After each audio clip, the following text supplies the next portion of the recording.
So if you're unfortunate enough to follow me on Twitter, you'll probably know that I have just a tiny, slight, minor obsession with The World Ends With You. Just a little. This simple DS game I tried thanks to Kingdom Hearts slowly shot up my favorite games list, became my favorite RPG, one of my favorite games of all time, and basically took over my life. And it seems my love for it only grows by the day. Every aspect of the game comes together into this amazing experience, but the single best part about it that has left an unforgettable impact on me is the story. The World Ends With You is more than just my favorite story in any video game, it's my favorite story in any medium period.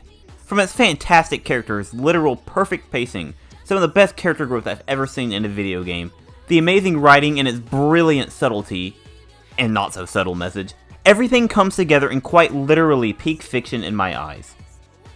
But the biggest downside is that all of the plot is told exclusively through text and still images with rarely any spoken dialogue. I had actually thought about the idea of a TWEWY anime, just taking the game and making it into a medium that's much easier to visualize what's going on. But come on, I'm dreaming. Why would they randomly make an anime based on a DS game that came out 14 years ago that isn't super well known? That'd be ridiculous. This is real. This is a real thing. It's still surreal to me that TWEWY got both an anime adaptation and a sequel in the year 2021. But there is still a huge concern. This is a video game adaptation. Video games don't have the best reputation when it comes to adaptations in anything, actually. No matter how great all the trailers looked, this is still a 12-episode conversion of a 15-hour RPG. This has every right to suck. As someone who has practically every line of dialogue engraved into my brain, it meant a lot to me if the anime would do the story of the game any justice at all, or would it just be another rushed adaptation among all the others? So let's answer that. Is the anime any good, and how does it compare to the game? So at this point I'm giving the warning now. If you have not played the game at all, do not watch the rest of this video under any circumstances. The World Ends With You needs to be experienced as blind as possible, and I will be spoiling the entire game. Everything I will be discussing will be under the impression that you have beaten the original game and are at least familiar with some of the secret reports. I'm providing a timestamp here if you want to know you can watch the anime and placement of the game, but everything else, do not watch. You have been warned.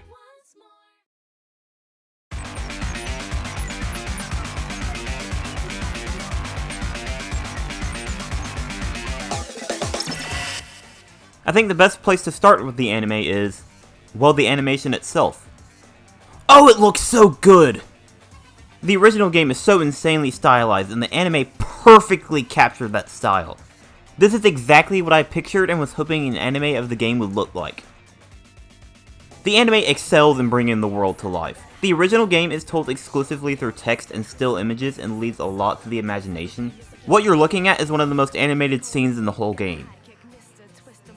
Being able to see all these characters and every moment shown is the best thing about the anime because the story was already perfect.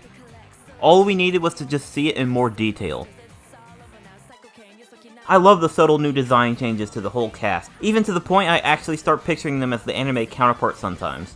And there are several references to specific character sprites throughout the whole show. So being an action RPG, naturally the show has a lot of action too, and every single battle is incredible. CGI was used for all the noise and bosses, which does look weird at first, but you hardly notice it after a while and it makes for some incredible shots. The fight choreography is completely insane. Combined with all the sights from the game, it makes every battle a spectacle. You can absolutely tell the team did their research for this show. They could have easily just given Neku a few of the basic psychs like Pyrokinesis, Thunder, and Psychokinesis and called it a day. But there's just so many pin types and he uses them in such different ways each time. And I love how every psych flashes its pin symbol whenever he uses a new one. That was a fantastic touch. Although it is strange that pins aren't the source of that power, Neku can just do them whenever, which is weird. But honestly, the game is more about him being a prodigy and the pins are just a gameplay mechanic. Since he's the only player that can use them, I'm okay with their removal, but it's still just odd.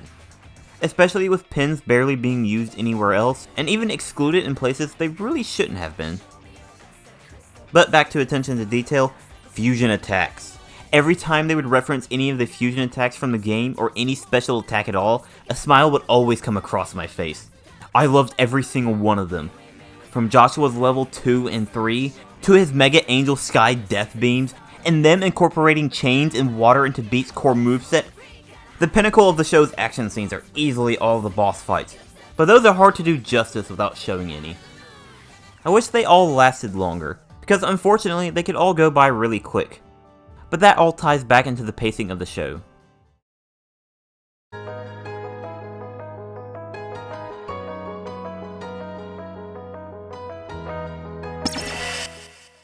So the original game is split into 21 chapters across 3 weeks. But the anime is only 12 episodes, and if you do the math, that's more or less 4 or 5 hours to tell the story of a 15-hour RPG. Because of that, most episodes are made of 2 days each, and in turn, that presents a pacing problem. But I think the biggest offender to this can be seen with the very first episode. So episode 1 is the first 3 days of the game. The first 3 hours of a game crammed into a 20-minute episode. And sure, there isn't too much that happens in the first 3 days. In fact, it's the least interesting part of the whole game. It's mostly tutorials and setting up the story. Day 1 and 3 are fine, you can easily simplify those. But day 2 was extremely rushed through. Even though you can easily condense the plot points, you lose something pretty important. One of them being investment. Because the first episode moves so fast, nothing has time to settle and there's no time to get invested into what's going on. And the second being character establishment. Though there's not much plot-wise, the first 3 days of the game were all about establishing Neku's character, which is missing in the anime. But that's really hard when you have to get so much done in such a short time, and as a result, is the weakest episode in the series. And since the first episode is rushed through so quickly, that ultimately lessens the impact of Week 1 as a whole because all of Week 1 is in the first 3 episodes. Episode 2 is somewhat guilty too, but what bothers me is the order of the events rather than how much is shown. But this means that Rhyme dies and the first Reaper's game concludes on episode 3, which just kills almost all impact it would have had because it's so quick.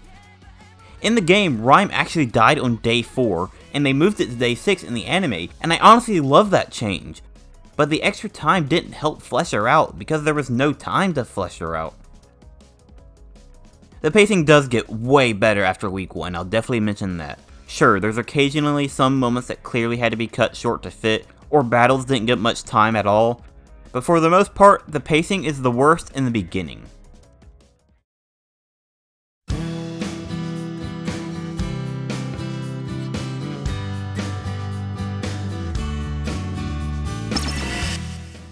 Now whether this is a result of the pacing, or just creative decisions, most of the entire cast is not as good as they are in the game.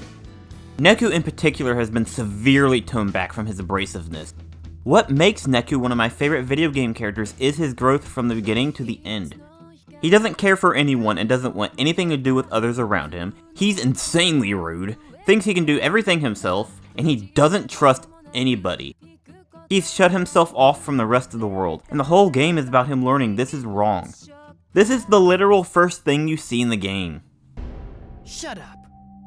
Stop talking. Just go the hell away. But in the anime, once again, there's just not much time to establish that. He's still a loner, but he's way too trusting at the start. You can catch glimpses of his selfish attitude, but you can tell he was toned back a ton.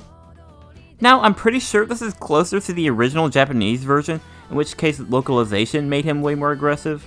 If that's the case, then fair enough. A lot of the changes could be because of that. This is the Japanese sub after all. He may not be as amazing a protagonist as he was in the game, but he's still a fantastic character if you can just excuse the pacing in the beginning.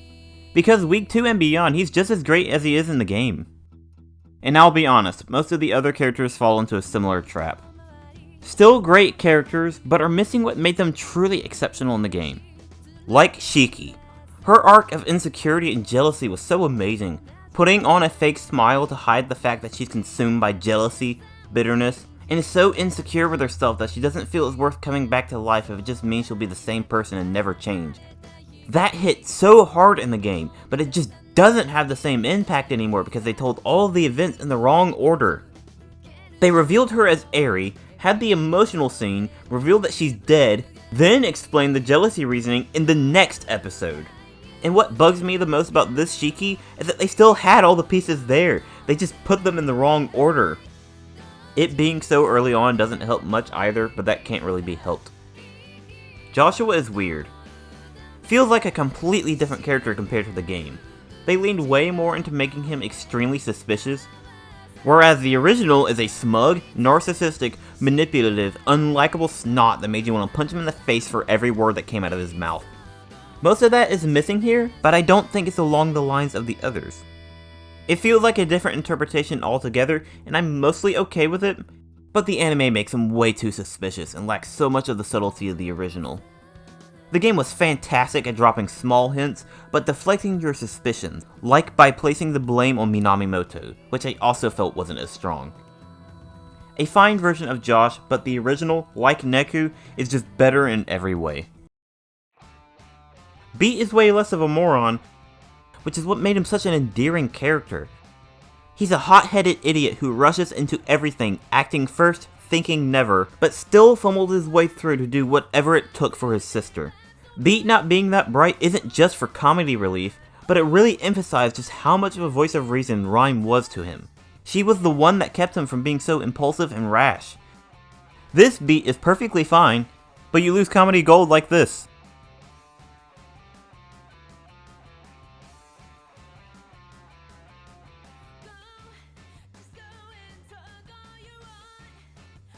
Also, I just found it weird that they excluded him having a week to live due to neglecting his Reaper duties, or that they kept Rhyme as a noise instead of turning her back into a pin.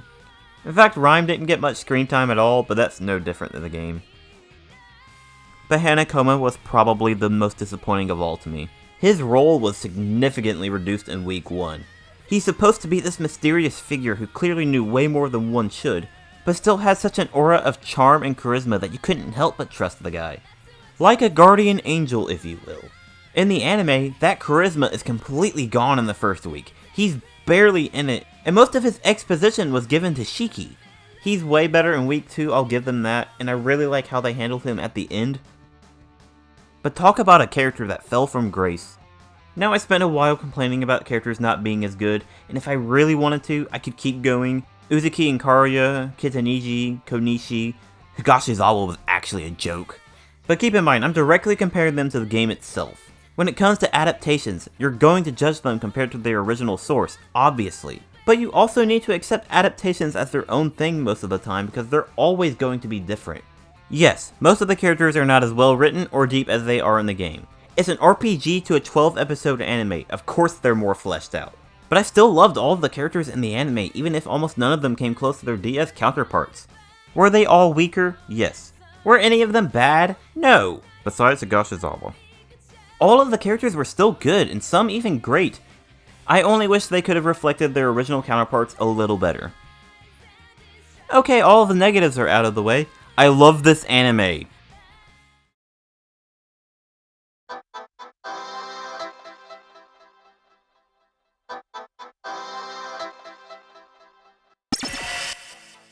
I still have some nitpicks here and there about how some characters or scenes were weaker compared to the game. Some good lines, whether impactful or just hilarious, are missing. Some changes seemed odd or whatever. I think episode 3 and onwards is almost exactly what I wanted from this show. I mentioned it briefly in the animation section, but the anime just excels at bringing the game to new life. Seeing every scene fully animated, each little detail and character interactions, the atmosphere the show brings, seeing how they adapted elements and mechanics from the game, all of it is great. From the smallest details like seeing actual other players play the game was something that felt missing from the original. There's too many great moments to count. Like Neku fanboying when he learns Kat's identity, any interaction with Sota and Nao, the scene where Joshua revealed his true powers, and countless more I'm forgetting. And sure, the anime has pacing problems, but I really think they did a great job with everything after episode 2. I don't want anyone to think I was complaining earlier about the anime of just oh, it's not exactly the same as the game, therefore it's worse. Because there were several changes to the anime I actually loved. For starters, Rhyme's death. In the game, that happened on day 4, but in the anime, it's day 6, which I thought was a fantastic change. Not only was it kind of necessary due to the structure it had to work with, but I think it worked great with its pacing. Just imagine how little impact it would have had if it happened in episode 2. Having it happen right before the final day of week 1 raises the stakes so high. In the actual scene, they made it so gut-wrenching compared to the game, and they're not afraid to keep showing it. Shiki being taken as Neku's entry fee was also incredibly heartbreaking this time too.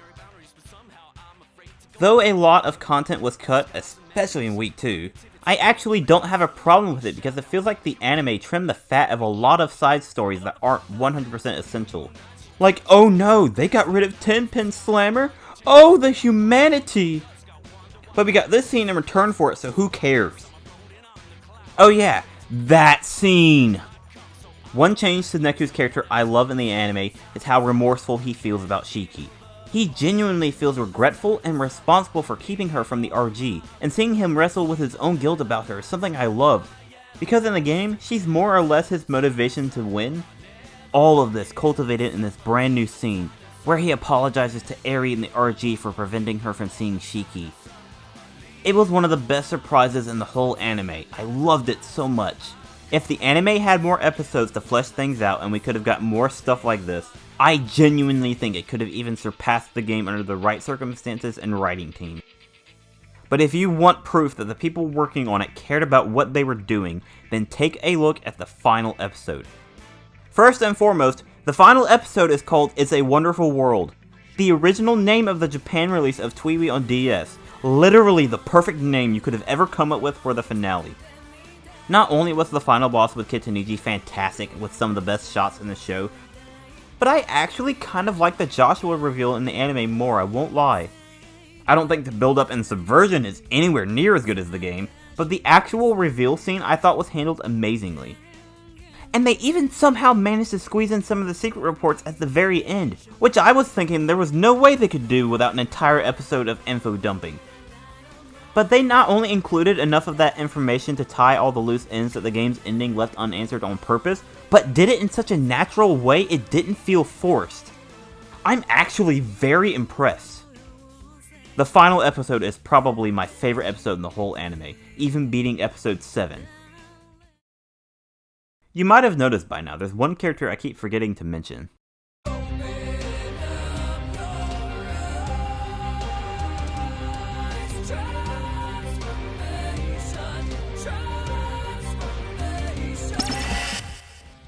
I think it's very obvious the team knew who the fan favorite character is. Sho Minamimoto is the best character in the anime and it's not even a question, which is not surprising given he's the objectively best character in the game. He's not just the most accurate to the game, if I'm being honest, he might be even better in the anime? The Grim Reaper is an extremely eccentric, over-the-top edgelord math addict and the anime captured that almost perfectly.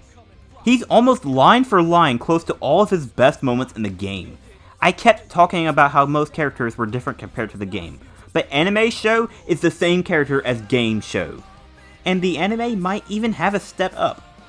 They made him way more menacing than he ever was in the game. He's a threat for sure, but the anime truly made him feel like an unstoppable, unpredictable force of nature you cannot take lightly. The dude is unhinged and does whatever he pleases. And his voice actor really sells it. I've only ever known his English VA, but his Japanese one does an amazing job as well, especially with the new direction. Almost the entire Japanese voice cast did a great job now that I think about it. And his boss battle. They somehow made it 10 times better than it ever was in the game. They go to this awesome imaginary number plane that was most definitely not in the game in this manner, and they made it so unbelievably awesome I can't put it into words. That single shot of him dive kicking Neku and Joshua through the very ground they were standing on is still the coolest thing the series has ever done. The entire anime is worth watching for this scene alone. But there is no transformation and Sho didn't recite pi. I take back everything I just said, 0 out of 10 bad anime.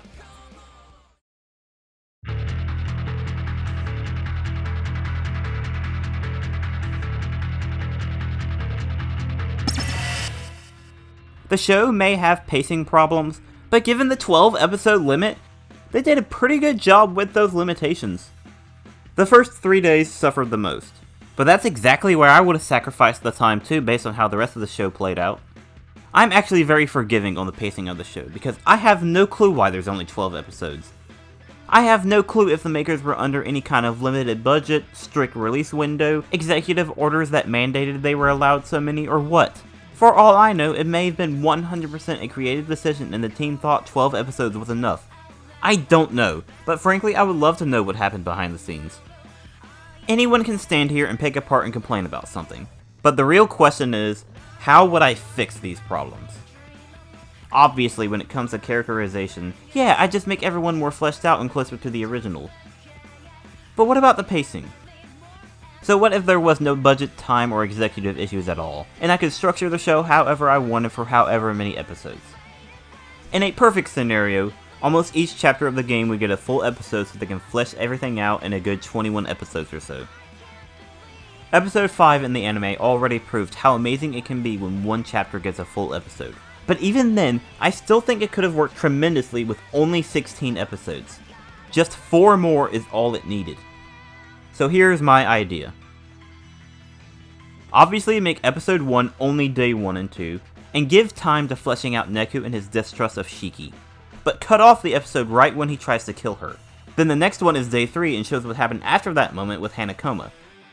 But again, take time to flesh out and establish the world and characters. Then the next episode can follow basically what the anime did, starting day 4 the same before switching out the next part with day 5's mission. But most importantly, make it a full episode and end with the Nature of the Reapers game and Higashizawa antagonizing Shiki. Then the next episode is all the Eri and the Jealousy arc, ending the first week basically like it already did, except cut off right after they win with Neku screaming why. Into week 2, day 1 continues as normal, but the end shows the flashbacks to what really happened to Shiki. And the rest? Well, just keep it mostly how it panned out, just with a few days reordered or restructured for pacing reasons. And this goes to basically the rest of it all. The only one I'm really unsure of is week 2, day 6, and day 7, because I don't think you can stretch out day 6 into a full episode, but I really want Pieface's fight to last much longer, so consider that one indecisive. And yeah, that's basically it. That's how close they were.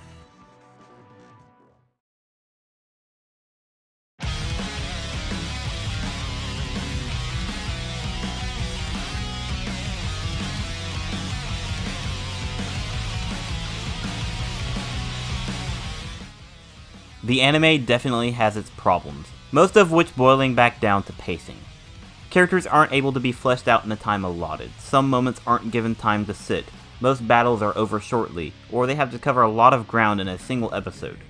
But I'm extremely forgiving on the show's pacing because I don't know what executive time or budget constraints the show may have had. But for what they were able to pull off with such a strict episode limit, it's pretty impressive all things considered. This is not some lazy video game adaptation with no effort put in. It is abundantly clear the team who made this genuinely cared greatly about the source material and did their absolute best to make it the best they could. You can feel the love and passion they poured into this thing. It's not perfect, and it's not as good as the game. And I never expected it to be. All I wanted was an animated show that did my favorite story enough justice. And I think I got exactly that. I mean, yeah, I really wish we could have gotten a timeline where everything turned out practically perfect, because man, it was getting so close. But for what it is, I love the anime and I had a great time watching it. So much so, I really look forward to an inevitable English dub just to see how they do that. Video games have such a horrible reputation with shows and movies, and I am so glad this is one of the good ones out there. Dare I say, even one of the better ones? It's not phenomenal, but it's pretty great. A great 9 out of 10 anime of a 10 out of 10 game. But would I recommend the anime to non-TWEWY fans so they can catch up with the story before Neo? Definitely not! The anime is great, but the original game is so perfectly paced and written that the anime can't hope to replicate. The original game must be experienced as blind as possible, and I can't see that experience being the same if people watch the anime first, because it literally spoils the whole game. I mean, yeah, the marketers clearly intended the anime as a substitute, and if you just don't have access to a DS, 3DS, Switch, old mobile phone, or whatever for any reason, yeah, the anime will do the job, but I still encourage anyone to find some way to play the original game because it is an unforgettable experience that cannot be replicated. So, go play the original game if you haven't already. Preferably DS, but Final Remix works just fine. Watch the anime for yourself because it is very good. And then go play Neo because that game is so good! Oh, I have a problem.